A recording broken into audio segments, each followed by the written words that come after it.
Welcome to the Progtalks by the Prog Space.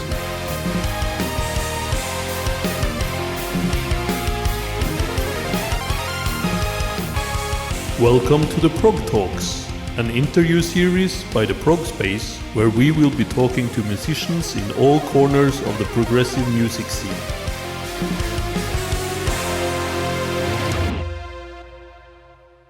Welcome to the Progtalks with Uncle Prog once again. And today I have with me Venezuelan musician Abraham Sarache. Yeah, Sarache. Yeah, I'm trying my best there. And we have a guest with a neighbor with a hammer, but we're gonna try and get past that, and hopefully he lets up at some point. So how are you doing, Abraham? I'm doing fine. How are you doing? I'm very well. Yeah, I'm going to jump straight into the difficult questions here because, not every listener or watcher might be familiar with the music that you create. So it's that dreadful and terrible question, how would you describe the music of Abraham Sarache? It's a difficult one because it is difficult. Yeah. From a creator perspective, you have one intention or you have like one point of view, but people that listen to your music have another very different. I have that experience after concerts. I went down and, oh, guys, how do you like it? Oh, you guys sounds like System of a Down. And I was like, okay, perfect. I take it. Yeah. One girl told me journalist in Spain in our first Spanish tour told us like, oh, you're like a Turkish Tool. And I was like, okay, I will take it also. It's like Tool with some Arabic and like exactly Middle Eastern influences. And I was like, okay, that's not nothing that I would use to describe my own music. But in general, what I use is like this. I'm a highly rhythmical person. So I start composing from the bass. Then I do drums. Then I do guitars or whatever. And then when I have some very nice music that creates that emotional connection, and at the same time create something interesting rhythmically. I need those two things, good rhythm and a big emotional charge to the music instrumentally. Then I feel inspired to write lyrics, to go write some concept, because I like that the whole like artwork has meaning, I like that. I think that nowadays music kind of lost a little bit that artistic point of view. Well, especially pop music maybe, or more common music. Yes. And before it wasn't not just like something that was just for rock musicians or something. People used to make something more artistic in all genres. Exactly, it was more normal. And now it's a little bit like the exception of the rule or something. And well, I don't know. Maybe also this thing that music, at least for people in general, has become like a more mass-produced or like a factory-produced thing to create like a single that will garner interest every week, and then we just move on to the next thing. Yeah, it's a little bit like harvesting likes and views and things like this that they don't make any sense. Because you ask these people that have thousands of millions of views, it's like, which of your friends likes your music? Or do you know anybody that likes your music? No, but I have thousands of views. And how many CDs do you sell? I don't know, but I have thousands of views. So that's the only thing they have. That is, at the end, something that many people even buy. You have thousands of outlets to buy these kind of things. So it's not really meaningful. You should work on your music. But we're going out of the subject, sorry. We are. And I wanted to say that, from my side of it as sort of a amateur music journalist, I would use words like, progressive. I would use like, if not math rock, then like rhythmically complex metal or rock. I would use folky influences to describe your music. Do you think that not maybe fully covers it, but I'm touching on something that's... Yes, the point is that musically speaking, it has like a wide variety from, let's say, pop rock to progressive metal. So it has a lot of things in it. So it can get really hard or it can get really soft. And I like both extremes of it within rock music. Yeah. And I always add some stuff from funk because, for instance, the bassist likes a lot funk stuff and slapping and things. So that's cool because he kind of enhances the music that I do with different rhythmic patterns. But for instance, from the vocal point of view, I'm highly influenced by the 90s grunge scene and alternative rock. Exactly. So I like very much that raspy vocals, not to be completely in tune, a little bit off the key. I like to play with those things. Yeah. And nowadays, metal is overproduced also. You know, drums sounds like a machine. Bass sounds like a guitar. Guitar sounds like, I don't know what, a UFO. And vocals is like a diva kind of thing. Super auto-tune. There's no rock in it anymore. Perfection is like to the point of it becoming sterile. Yeah. Yes, all that dirtiness from vocals, all those, that's where I like to be. And that also, I think, plays a big factor in creating our identity as a band. Because many people, how they are used to the very polished products nowadays, they immediately reject it. You know, like, this is strange. This is not what I'm looking for. And that's perfectly fine because it's a filter. What I focus on is people that like more that visceral vibe. Exactly.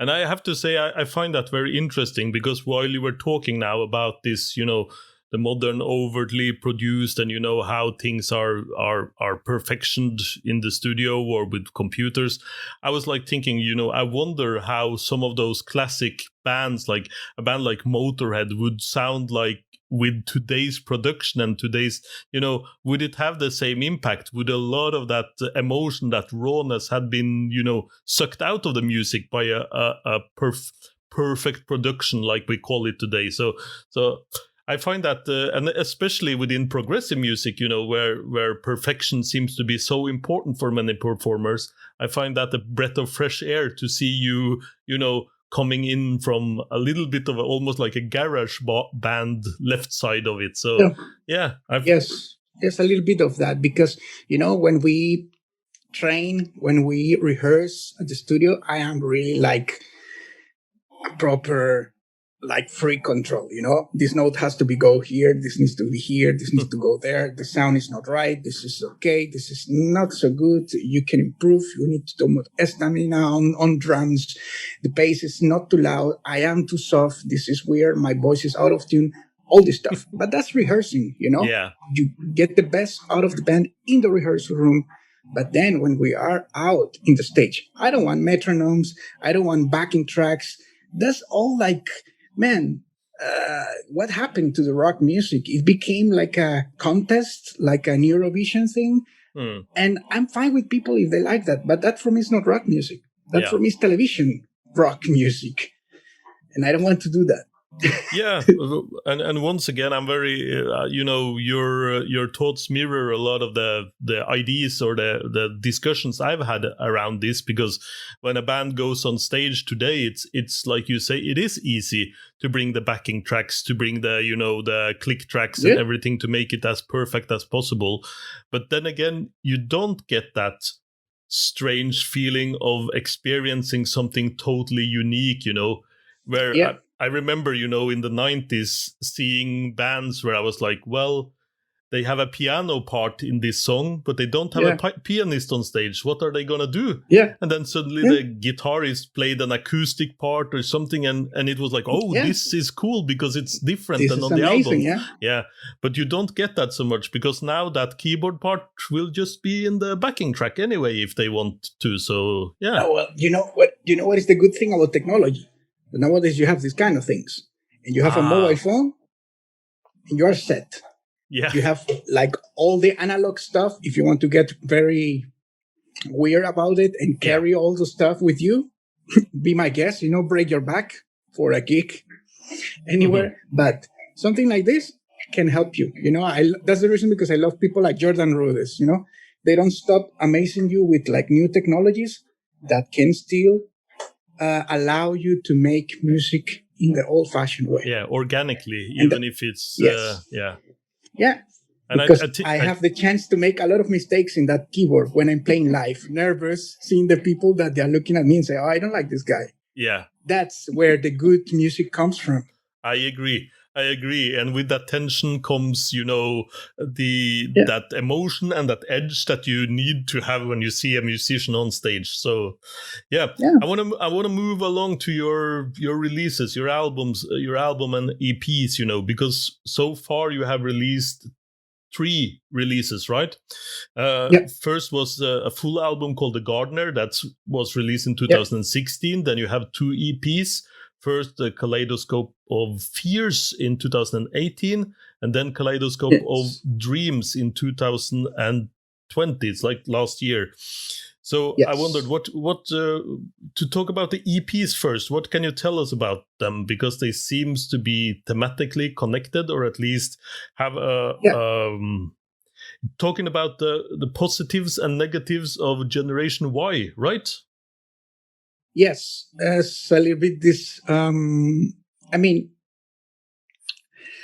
if you live in nowadays society, it's like inevitable to come across changes in behavior. Yeah. Changes in how people used to do things before and now how they do it right now. So I am a little bit in between 2 generations or even 3, I grew up in a way where everything was very raw and tough. And it was a little bit like man up and do these kind of things. You say that to a kid nowadays, you end up in prison, these kind of things. New generations are highly sensitive to a lot of things, to criticisms, to competitivity. But at the same time, those things have good sides and a bad side. Yeah. And that's what these 2 albums or EPs are about. I wanted to do them together, but I thought we're not doing 2 EPs and separate and try to make like different sound on each of them. Yeah. Creating one more gloomy and doomy, the other more positive. And at the same time, keeping it together, So in Kaleidoscope of Fears, we have, let's say, the negative things that I see on nowadays society.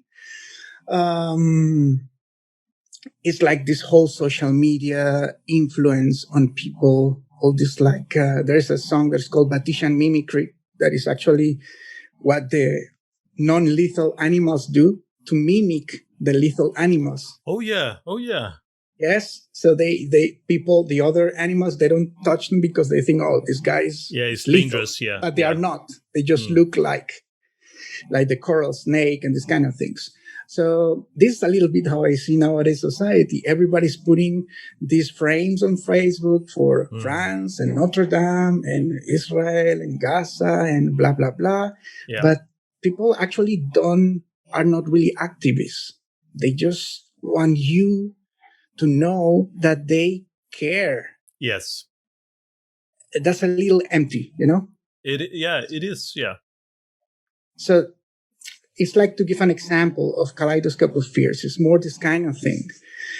How social media influence people, mass information, this bias, this kind of things. And Kaleidoscope of Dream is more the positive side because, like I said, people are more sensitive. They are more conscious about things. And that creates a lot of more volunteering, more work towards more humanity among us, you know? Yeah. People are, I don't know, man. All this situation with gay people, black people, Exactly. transgender, all this stuff. I couldn't even think about those things when I was a kid, you know? It was like, these people, no, these people like this, you know? And nowadays, seeing these changes, to me, is really like cool, you know? It's like finally people I agree. changed. It's a very positive thing, and you know, even for me, who, you know, is Norwegian and comes from a very, you know, egalitarian society in that way, you know, you see big changes in how, you know, minorities are thought about, how people approach these issues. And like you say, there are a lot of, even, you know, the things you mentioned as negatives has positive sides, because of course a lot of people will put that on their, you know, on their Facebook or whatever. But for some people, and a lot of young people, they actually go beyond that. They go into activism. They try to do something. They, you know, they get encouraged by friends and the community around them to do stuff. So it's like you say, it has negatives and positives. And I found that very interesting listening to your, you know, I've never heard anyone write about or tackle these issues in this way, and I enjoy those two EPs. I don't know, normally when I write music, the song always have let's say like an idea, a concept that I want to develop, but I base that lyrics and whatever I'm writing there based on personal experiences. So my songs always have the side that I want to represent, the message that I want to give, and my personal experience there. So it's always has that dichotomy, you know? So it's different, you know? It's like I say, I want to do things that are different and for this age. Yes. Is with the Kaleidoscope EPs, is this, what can I say, this concept or this story finished, or could you see yourself doing more with this generational thing in the future? I could do more, of course. There's always something more to talk about. There is, I mean, in 10 years, these CDs are going to be like obsolete.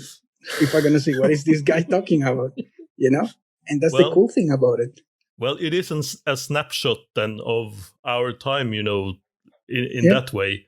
But at the same time, you know, it's like you say, in 10 years, hopefully in a positive way, we will have moved on. And especially some of the parts of Kaleidoscope of Fears maybe will hopefully not be as persuasive in society as they are today. But who knows, you know, things go back and forth all the time. And then I want to, you know, mention the first album from 2016, The Gardener, because that's a different concept or theme, but it's also to do with relationships and humanity, I feel. And so what can you tell us about the debut? Yeah, well, I always had this idea or theory or whatever, and in bars, conversations with friends, having beers, and I always say that you're always or the gardener or the flower in any relationship, friendship, or whatever. So there's always a person that cares about you and the person that is being taken care of. So it's like you always have this, you know, you always in a relationship, or you are the one who is looking to cultivate that relationship, or you are the one that just takes and is like, oh, okay, you're okay with it. Yeah. And the best case scenario would be that both would be feeding each other that relationship. Yeah. But it's not common. I divided the album in 9 chapters, and I had like a very short but intense relationship during summer with some amazing woman I met, and it was very strange for both of us because it came very intense and it ended up very intense also, of course. But this writing this album was my way to give closure to that, because there was no closure. We didn't finish or something. We just stopped talking. I see. It was left in the air, and that's difficult. It's difficult when you don't have closure. Yeah, it's very difficult to move on when you feel that there's things unsaid or. Yes. And then I just divided chapters, 9 chapters, like meeting somebody, how you feel, like when you have a first connection, about acceptance of people, about like the first round or collision where you have like differences, and you need to put aside certain things, about hope, like the things will get better or not. It's divided in a way that every chapter has like an explanation. You can read it on my website. And every song has 2 names. Yeah. Has, for instance, the first song is the Crush, Eyes of Fire. And the first part is the name of the song for the album.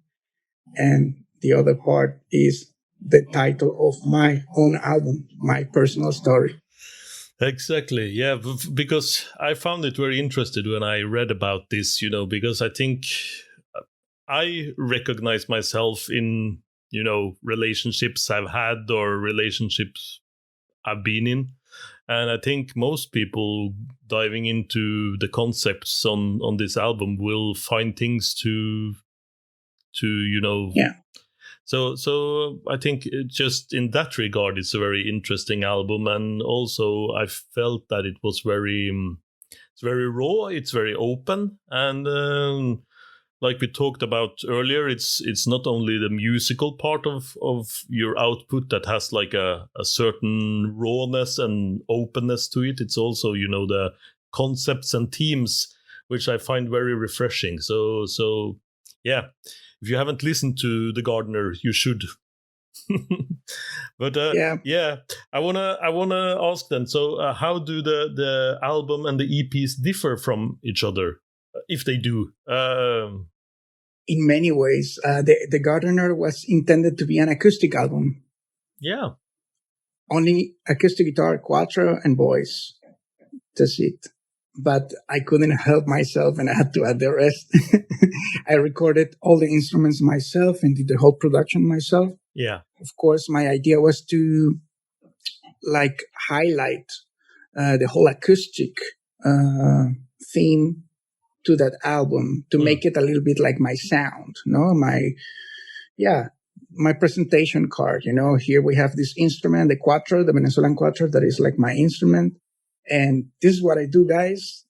How do you like it? Exactly. In a world dominated by a 7, 8, or 9 string guitar, very chunk, chuck, chuck, chuck. Yeah. I thought it was refreshing and different. And many people tend to have that idea that acoustic equals mellow.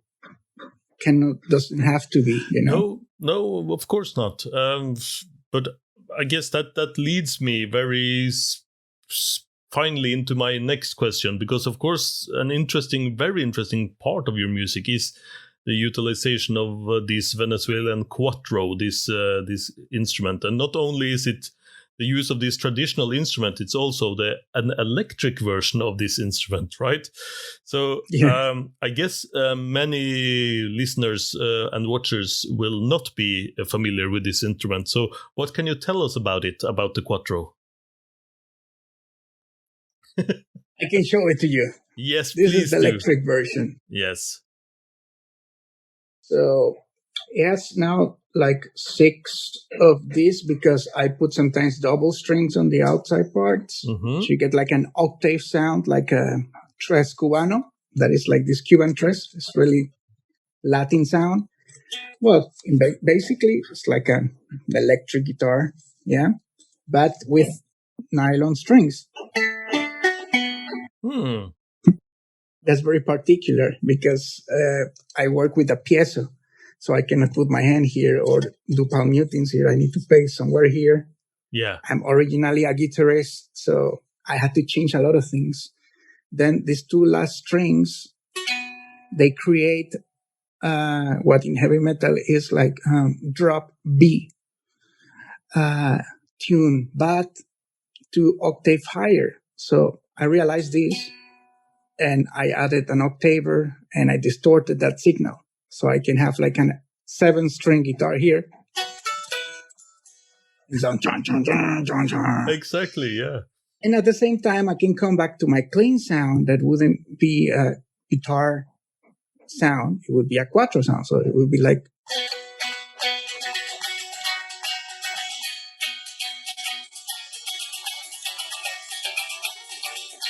And at the same time, I can do the rasgados of these kind of things, of ukulele or these kind of instruments that are more percussive. Yeah. So I can do things like...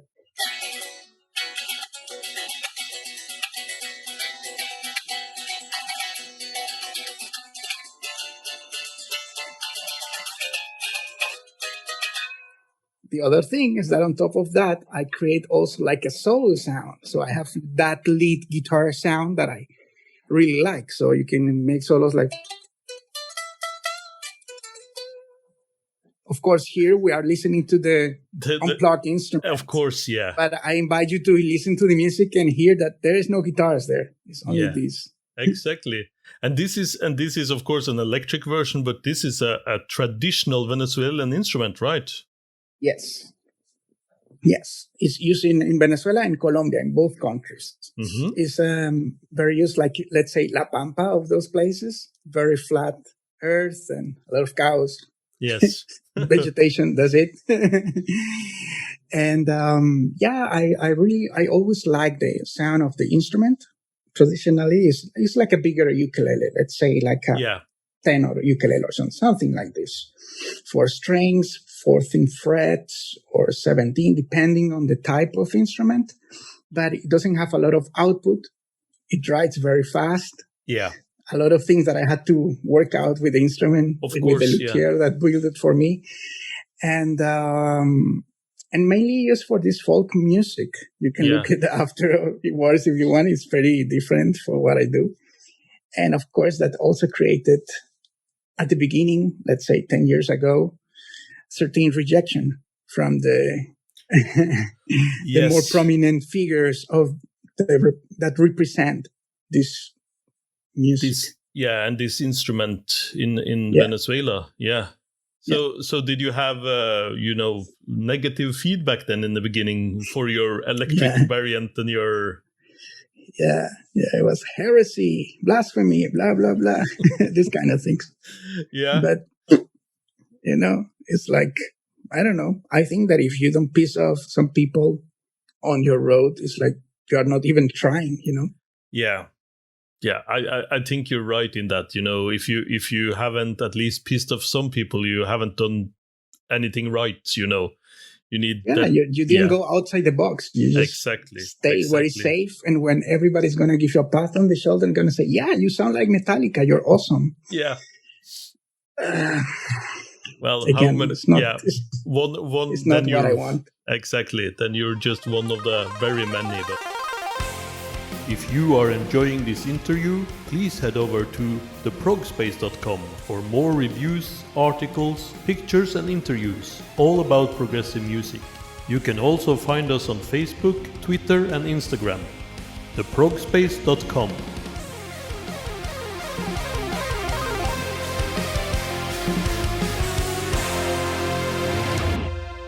I wanted to ask then, when did you discover when did you start playing the Cuatro, and how did you discover it, and what attracted you to playing the Cuatro?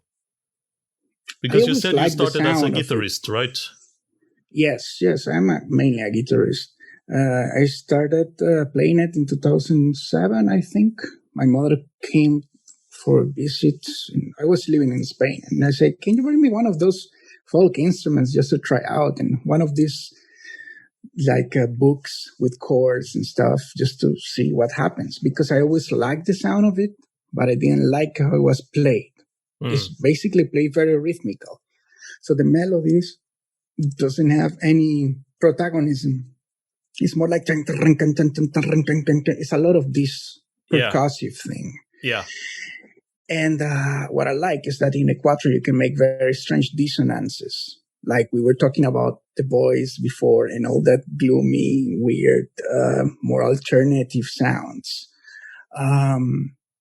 So the quattro was a little bit like, okay, this sounds like a Spanish guitar in a way, or a ukulele, but it has those strange. It has a very strange tuning. This is A, D, F sharp, and then B low again. So like this one. So you can do things like these kind of things. I like it a lot. This kind of because it's a lot of it's different. It's a very like abstract sound, and when you sing on top of that, it becomes something else. It's not just like weird sound. It's like that a bit like out of tune sound with a bit out of tune voice, and then some hard hitting drums heavy and push bass from the back. So it kind of, for the clean parts, for the more mellow parts, it's really amazing. So I always liked the sound, but I didn't like how they play it. So I said, okay, I'm going to try out. And I started using it in an alternative rock band I had in Spain for 5 years. And it worked out very well. And then I said, okay, but I need an electric version because it's very difficult to amplify this instrument live. And I got a lot of feedbacks and stuff. So I got my first Cuatro, my first custom-made Cuatro, like in 2010. And then this one was in 2016. But this one is like, it's a world of difference from the first one. But that must also have been a very, I don't know about building an electric Cuatro then. How did you, who did you approach to help you make that? I saw a guy, I don't know, in Venezuela, there are a lot of cuatristas, proper cuatro players that they are like super famous in their thing and they have a lot of acquisitive power. So, of course, they kind of created that electric cuatro path already for me. Yeah. But for instance, I saw this guy that is like some virtuoso dude that plays this stuff on television, on Venezuelan television, but he didn't even plug it.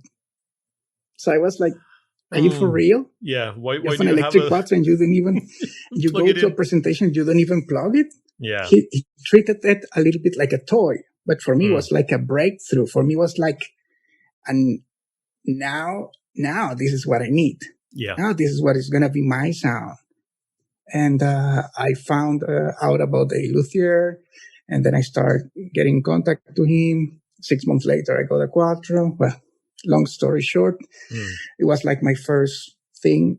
And of course, I started adding effects, distortion, and chorus, delay, and everything that came, boom, boom, boom, boom, boom, like crazy, like a kid in Christmas. Yeah. What can I do? And and then I started discovering also the limitations of the instrument.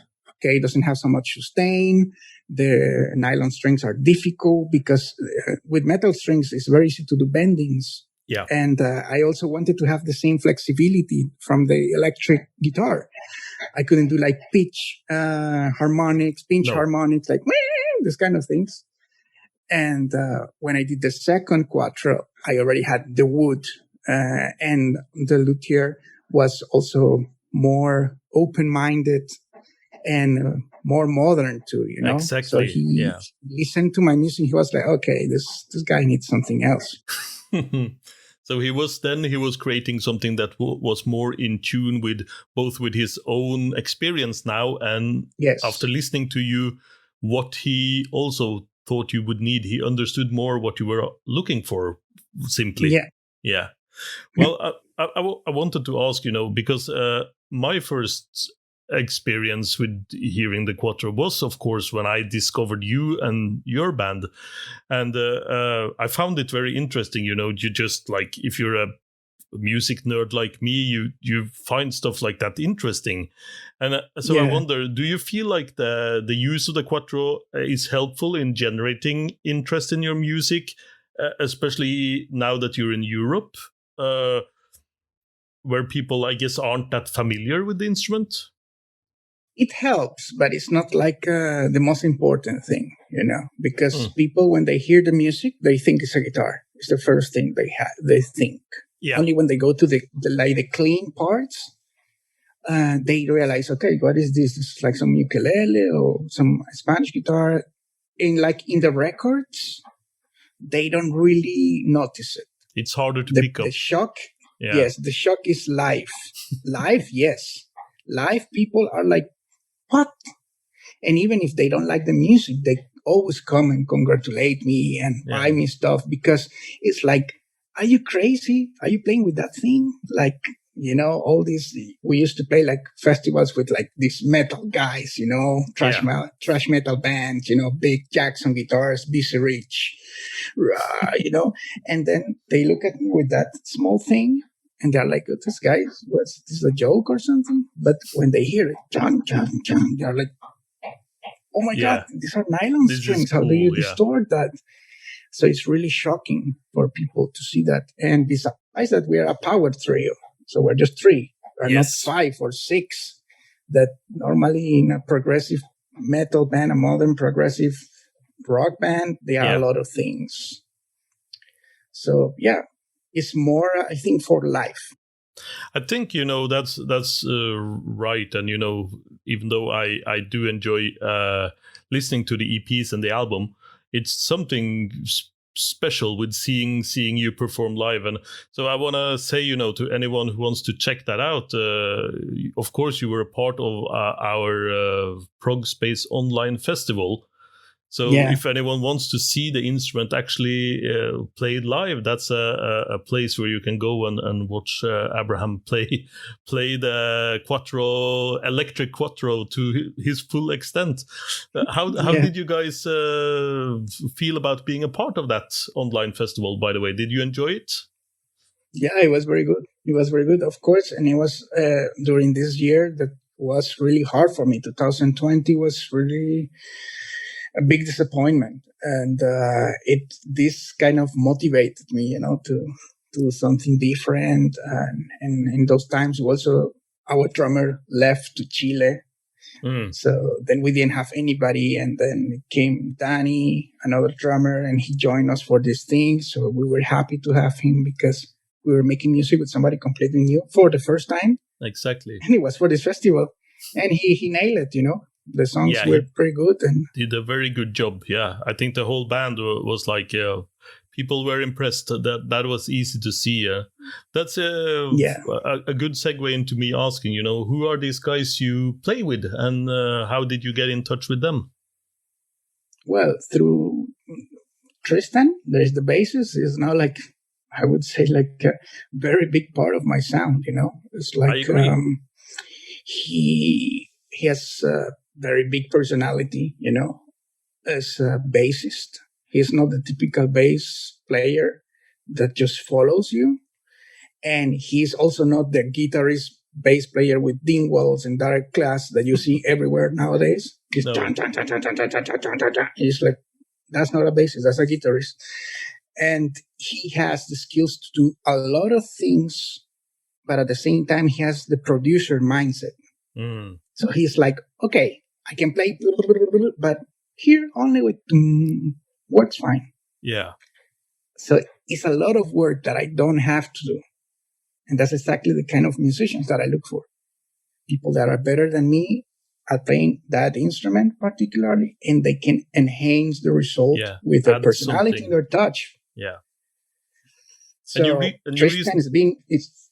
And you recently got a new drummer, isn't that right? Yes. Jan joined us like 2 months ago or 1 month ago. I don't remember well. He's just preparing the songs right now. And once the Corona thing goes a little bit down, we're going to have our first rehearsal because he lives in Germany. But he contacted us through an ad I put about like searching for a drummer. And if you see how he plays, he's spotless, So it's like, why not giving this guy a chance? It's just mad, Because this is crazy. Because both you and Tristan live in the Netherlands, is that right? Yes. Yeah. So that makes it possible for you guys to actually do some rehearsals together now that the pandemic is sort of hopefully drawing to an end, right? Yeah.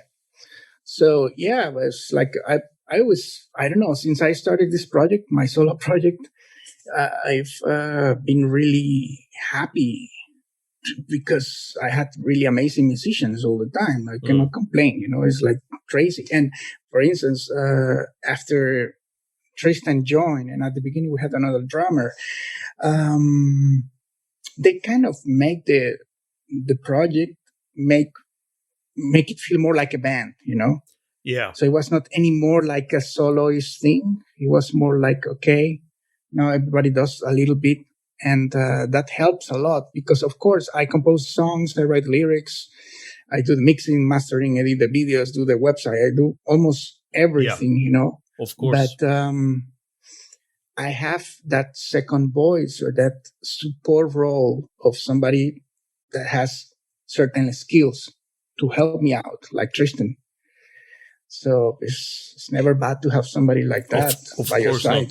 Such a prolific, such a skilled, talented musician as well. That, and I wanted to ask about that. Your creative process. Then because of course you write the music, as you said, you write the lyrics, you come up with the themes and everything. Do your fellow musicians contribute anything? Do you have the songs like completely finished by the time you give them to them, or do things change with input from Tristan and previous drummers? Well, the first album I did it all myself because I was by myself and I didn't have any ambition with it. Of course. I just wanted to release music with my name and maybe just keep it like bedroom musician, But things start to happen. Yeah. And I was like, I have to take the chance. I have to find somebody that can play this. And I found Tristan. He learned like 3 songs in 2 days. And I was like, oh my God. Yes. Yes, please. So, yes. And in general, I say it like this. Now, since the Kaleidoscope of Fears, the last 2 EPs, I always say it like this. I give them plain rice, and they return me paella, Wow. That's the best way to put it. That's a very nice way of putting it then. Yeah. So that means that they actually have quite a big influence on the end sound then, or the end music. Yes. Yeah. And the sound, of course. And the performance. Like I said, I'm a multi-instrumentalist. So I play 7 instruments. And I am very ambitious. Every day, if I can learn something about this microphone, why it's here and what it takes like this, and if I put myself here, how it sounds, I am that curious. And I don't think that's going to end anytime soon. No. So, of course, when I choose somebody to be part of my music project, I am very demanding. But once I give them the freedom to do what they want, it's because I feel they can do it. And they are up to the standards. Yeah. And of course, they're going to enrich it because they have different influences, different background. And there's also a reason why you play with different people. And I guess that's also, otherwise, you being with you being a multi-instrumentalist as well, you would like someone with a skill level or something that would be able to add something to the music that you're not able to add yourself. Because if you sit there thinking, I have better ideas or better skills than this, then it becomes more of a, why don't I do it myself, I guess. Yeah, I realized with years of experience that you also need to give songs time, to sink in. Because, for instance, let's say I do a bass line, boom, boom, boom, boom, boom, boom, boom, boom, boom. And there comes Tristan and was pumping, tuking, tang, ping, pumping, ping. And I'm like, oh, dude, this is very busy. This is not what I was thinking about. But now, before I say those things, I say, okay, it sounds busy, but let's give it a chance. Yeah. Let's listen for it for 1 month. Exactly. Yeah. Stop, come back to it. And then maybe I can also find myself within his perception of the song.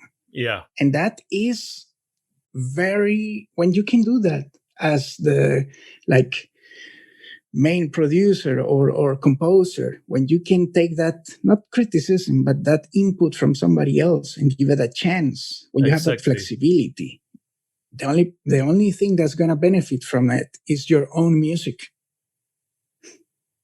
I agree with that. Yeah. So you need to give it a chance. Sometimes it's not the case. Sometimes I just compose some line and then Tristan play it and he say, "Oh, I like this. I'm not going to change it. Why? But I'm going to change this. I don't like this. Or maybe put this effect. What about this?" I am more in charge nowadays of the engineering than the phrasing. I do like basic thing. And I work a lot on my lines, but I try to leave their lines very flat so they have space. They can come up with ideas. And I also don't trick myself on fixing in my mind that the drums are like this or bass is like this, so that work means, smarter. Yeah, you will be more open to their input. You won't have a like something set in stone in your head before you hear their input, right? And I guess that, like you said, that comes with experience to understand that, and having seen that probably with a few with your music and with a few things that started out as one thing in your mind ended up becoming something else and something better with the input of the band members. And it's getting input from people that care. It's not some random person. So like I said, Tristan is a big part of my sound right now. And it's like, no, it's not anymore like a solo artist thing. It's a band. It's a band, That's it the has feeling. My name, but it's a band. That's the feeling I got when I saw you play for the Prog Space online festival as well. It was very much clear that this was a band and not like a solo performer with like some hired musicians or something. No, it's very clear when you see you guys that you are a band. So, well, I want to ask, finally then, what is your plans going forward? Because like we mentioned a couple of times, this pandemic is slowly winding down. People are getting vaccinated. In fact, I think you told me that you're finally getting your vaccine one of these coming days. And tomorrow. Yes, and so that means hopefully that society will open up a bit more. Do you have plans for playing live with the band? Do you have are you working on new music? I seem to have read that you have a new album in the works. Yes, well, playing live. We have a lot of things that we had to postpone. One of those things was Melvek here. That is one of the biggest venues in the Netherlands to play. And so we are very proud and happy to play there. But it's going to be the third time we have to postpone, or the second time. So it's a little like, okay, it's going to happen someday. Let's hope that 2022 is the definite date. And we have also Prog Power Europe. We're going to do the pre-party, the opening at the Castel de Berg. So that's an amazing experience. And I've been preparing for that already for 2 years. Exactly. And exactly my whole life, because Prog Power is gathering with friends, It's not... It's like, for instance, Tristan, when I got the gig, he was like, "Man, but this is serious, this is a big thing and stuff." And I say, "Well, man, it doesn't matter. If we make a mistake, we just laugh, We are surrounded by friends. It doesn't matter. It is serious, but it will always be like coming home, so... Yes. Yeah. So it's like, I don't have that feeling like you need to show something. And after all, we've been preparing our entire life for this, It's not that I started playing yesterday. So I'm just going to go there, grab a beer, like how I always go and playing the piano for the people. I will do the same. Sounds good. But just with a more professional attitude, of course. I'm going to show you what I do. I'm going to show you my music. And I'm going to show you my guys, my family. Yes. meet my other family. So this is a little bit how I take it. And then we have a postponed Spanish tour. Oh, yeah. Yes, we have another festival in Barcelona, the Totum Revolutum Fest, that is also prog and jazz and fusion. So that would be also awesome to do it because the scene there is very big and it's like the right people to pay for, you know?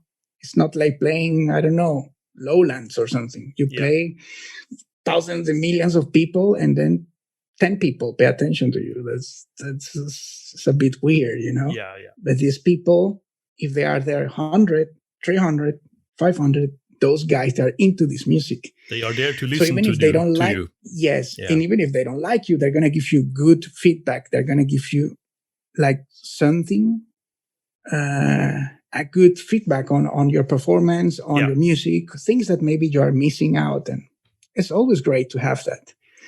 That's on the live part. We also had like other bunch of things to do live, but I just canceled everything because it was it's so uncertain that it didn't make any sense. To keep those plans up. Yeah, and album-wise, I am preparing a new concept thing. This one is called A Book of Regrets. Mm-hmm. And it's going to be based on regrets of the dying. Oh, sounds like a jolly album concept. Yeah. Okay. Well, it's a little bit about that, like what people think and regret before they die. I had this idea already for some time, like there, you know. And I came across that there is a lot of people writing about this. I wrote some books. The funny thing is that I was reading all this stuff while the whole pandemic was happening. A lot of people died around my more to the forefront circle. Yeah. And I don't know. I start to hear a lot of people, a lot of friends saying things that I thought they would never say, like, I wish I would have traveled more. And how they start feeling trapped by the pandemic. Yeah. They had this response like life was over, you know? And I don't know. I just felt like I don't feel that, you know? If I die tomorrow, I would be happy. I would be like, I've lived my life very intense. Yeah. And I've done all what I could done. And sometimes you do things that are not the best way or not in the best. You don't end up in the best terms with some people. Yeah, but it's inevitable. It's just life. You don't regret your mistakes because that's just living, right? Yes. Yeah. Yes. So it's a little bit like, I found it very interesting that so many young people had those thoughts, you know? Yeah. Like if you have all those regrets right now in your life, what are you doing? Why are you not living? Why you are not doing whatever needs to be done to not have these regrets? Yeah. Like, I would have liked to not work so much. Then just, I don't know, do something else. Yeah. That's your priority. Yeah. Prioritize that. Yeah, exactly. But so I guess then I don't know. Then you're touching on the fact, I guess, that a lot of people feel trapped, you know, even if they, and that's that sounds like a very interesting theme for an album. Dark, but interesting. Yes, it's dark. But I'm trying to focus it more on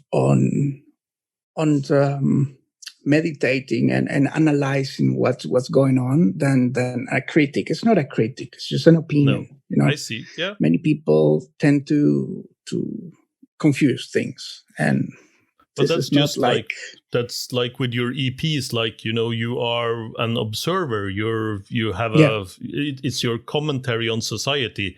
It's not you it's not like you bringing out imposing anything. Exactly, the solution to things. You just and that's what art does, right? That's what good art does. It sort of gives me new lenses. It gives us that kaleidoscope to look at the world through and maybe see some other shades of it. So well, yes. I have to say then, you know, I always love talking to you, and so this time as well.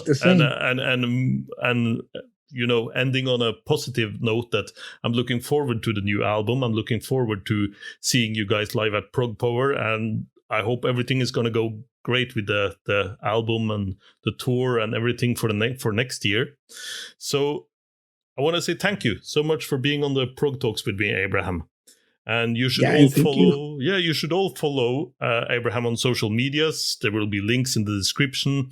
If you haven't listened to his music, you should absolutely check it out. It's amazing. And you can find it on streaming services. And better yet, you can go to his website, abrahamsarache.com, and buy the albums or merchandise. So that's available as well. So thank you, Abraham. And as always, to the people watching, listening, if you enjoyed this, give us a like, subscribe, it helps us out a lot, and keep spreading that prog love. The Progtalks, produced by the Prog Space. Main host, Rune Belsvik Reinås. Produced by Rune Belsvik Reinås, Vanessa and Matthias Kirsch. All graphics and animations by Vanessa Kirsch. Intro theme by Giuseppe Negri. Outro theme by Zach Munowitz. This was the Progtalks by the Prog Space. See you in a week.